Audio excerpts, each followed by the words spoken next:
Bismillahirrahmanirrahim.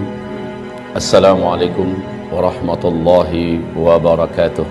Ibarat Allah yang kami muliakan, menurut BMKG Indonesia dan juga para pakar gempa dari luar negeri mengatakan Indonesia punya peluang mengalami gempa, apalagi Jawa yang memiliki 2 sesar raksasa di Jawa ini, termasuk di Jabodetabek sampai ke Cirebon, kemudian di daerah Jawa Timur termasuk Jogja, itu ada sesar yang sangat besar, ditambah beberapa sesar lainnya.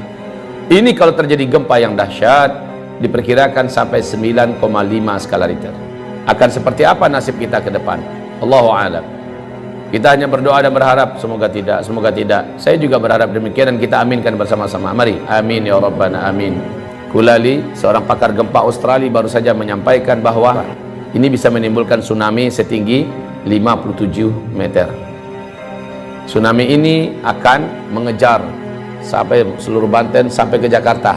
Kalau 57 dari sana sampai Jakartanya sisanya 15 meter ketinggiannya. Apapun itu kita aminkan lagi, semoga tidak pernah terjadi. Amin.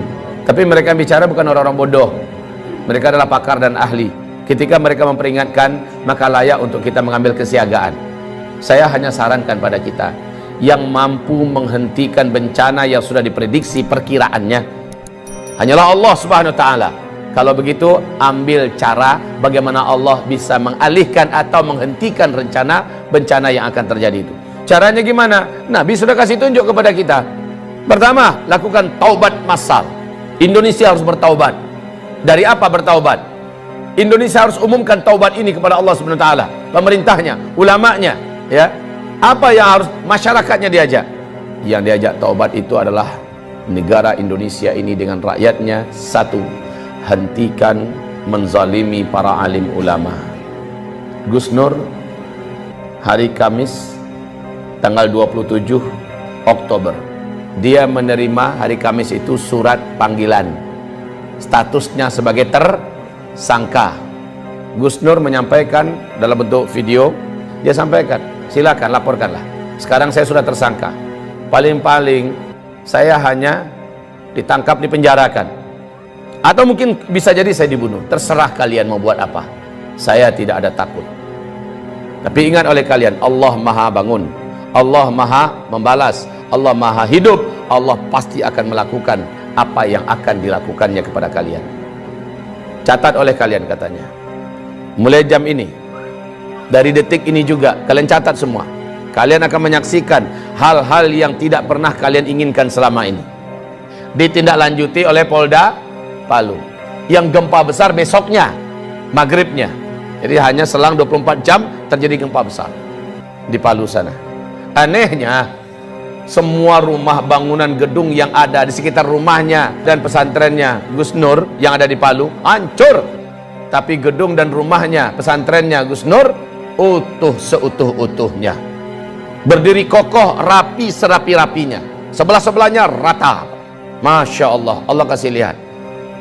Bahkan kantor Polda yang ada pun tenggelam oleh tsunami. Tidak sedikit jumlah para aparat yang sampai hari ini belum ketemu. Ya Rabb, jangan sakiti ulama. Saya sudah sampaikan kepada pemerintah negeri Republik Indonesia tercinta ini, Anda berutang ke sana kemari dengan harga dan angka yang sudah sangat gila-gilaan, dan ini membahayakan untuk NKRI ke depan. Sekarang mau Anda tambah utang berapa? Silahkan tambah. Anda bangun di sana sini, tapi dengan perilaku Anda menyakiti para alim ulama, mereka wali-wali Allah di muka bumi ini, mereka kekasih-kekasih Allah di muka bumi. Allah ratakan semua, Allah habisi semua yang kalian bangun, bahkan nyawa kalian pun tidak akan terselamatkan. Ingat ini baik-baik, wahai para penguasa. Anda tak lama berkuasa, hidup Anda juga tidak lama di muka bumi ini.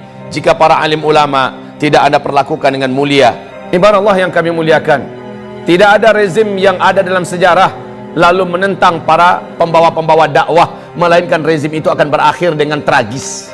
Baca sejarah, buka Al-Quran, buka sejarah, bagaimana setiap rezim yang berani menentang pembawa-pembawa dakwah dengan tragis.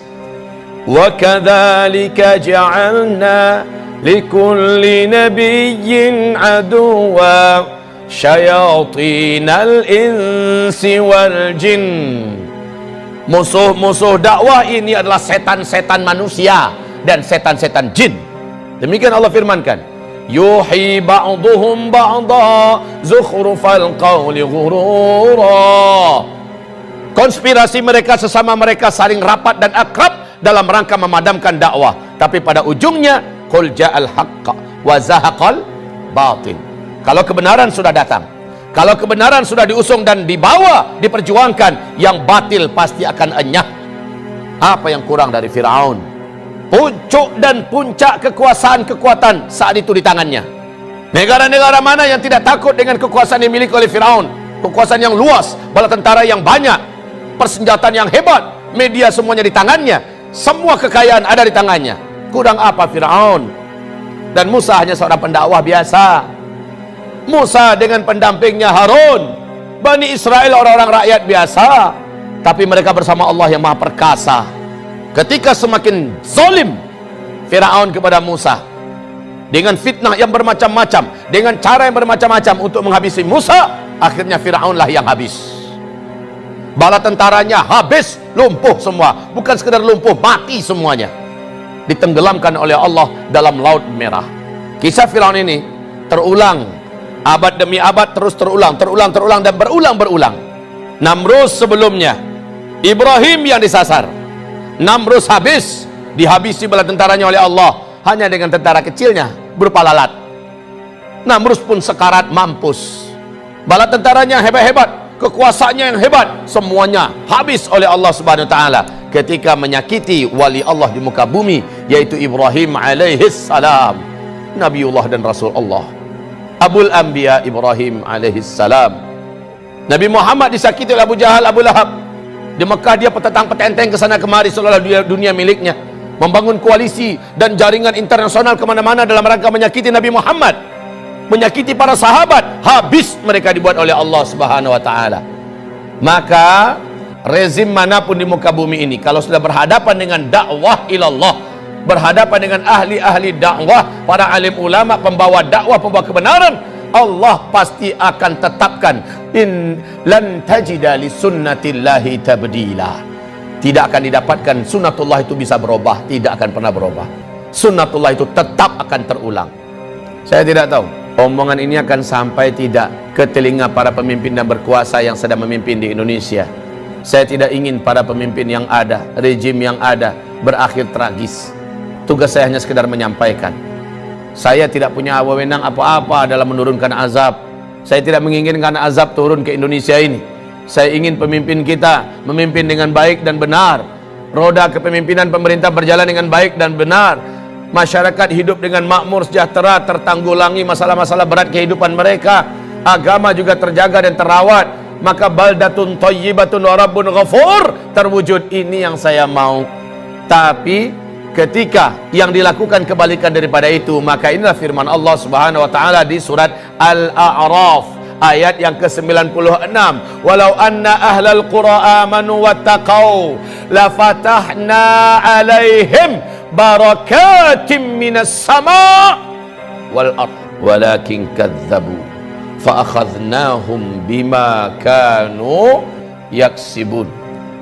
Kalaulah suatu negara, suatu bangsa, penduduknya benar imannya kepada Allah dan mereka melaksanakan perintah-perintah Allah, meninggalkan larangan-larangan Allah dan Rasulnya, la fatahna alaihim barakatim minas samai wal ard, pasti kami bukakan selebar-lebarnya pintu-pintu barakah dan kebaikan dari langit dan juga yang keluar dari bumi. Walakin, tetapi sayang, kadzabu, mereka mendustakan, mereka melawan dan menentang. Afa amina ahlul qura ayatiyahum ba'suna bayata wa hum naimun. Apakah mereka merasa aman ketika dosa sudah dibuat di mana-mana, maksiat sudah dilakukan di mana-mana? Mereka masih merasa aman daripada siksa dan azab kami yang datang kepada mereka baghtatan, tiba-tiba. Wa hum naimun, mereka sedang di rumah-rumah mereka, mereka sedang kumpul-kumpul dengan keluarga mereka, mereka sedang mau tidur atau sedang tidur, datang kepada mereka siksaan kami. Wa hum naimun. Awa amina ahlul qura ayatiyahum ba'suna. duha, atau kami siksa mereka di waktu duha, wahum yal'abun, mereka sedang main-main. Baik saudaraku, hamba-hamba Allah yang kami muliakan, insyaallah semoga bermanfaat yang saya sampaikan. Mari kita istighfar dan tutup dengan doa kafaratul majlis. Astaghfirullah, astaghfirullah, astaghfirullah. Subhanakallahumma wa bihamdika asyhadu an la ilaha illa anta astaghfiruka wa atubu ilaik. Wassalamualaikum warahmatullahi wabarakatuh.